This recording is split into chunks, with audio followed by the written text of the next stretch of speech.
এখন এটা আমরা দাবি জানাইছি যে তোমরা আমাদের লাইনে থাকা লোকগুলো না যাওয়া পর্যন্ত নতুন পরীক্ষা নিও না। আমরা এখানে তো আমাদের কোনো ফায়দা নাই, আমরা এটা জানাইছি। আমরা তো চাবো আমার দেশের মানুষ উপকৃত হোক, কিন্তু ওরা সেটাতে এগ্রি হচ্ছে না। ওদের কথা হচ্ছে যে এইচআইডি কোরিয়ার এখানে যে অফিস, এই অফিসটার কাজই হচ্ছে প্রতি বছরের পরীক্ষা নিবে এইটা, এবং তোমাদের যে লোক তালিকাভুক্ত হবে তাদের মধ্যে থেকে হয়তো আমরা যারা এরকম আপনাদের যে একটা দাবি যে যারা 4-5 বার পরীক্ষা দিচ্ছে তাদেরকে যদি প্রাধান্য দেওয়া যায় সেইটা ওরা বিবেচনা করবে। কিন্তু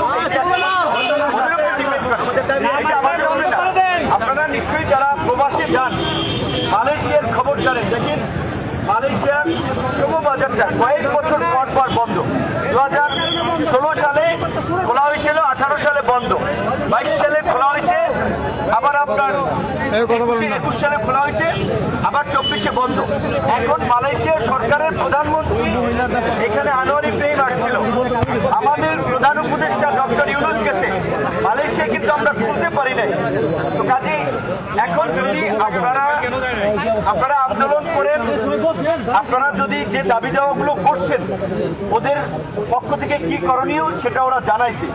এখন এর বাইরে কোরিয়া কি প্রক্রিয়ায় লোক নিবে? কোরিয়া 16টা দেশ থেকে, ভালো দেশ, অনেক মানুষ যেতে চায়। আমরা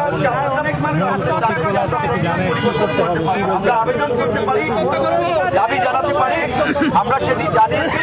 এখন আপনারা যদি আরো 2-1 জনে বলতে চান আপনারা বলেন, কিন্তু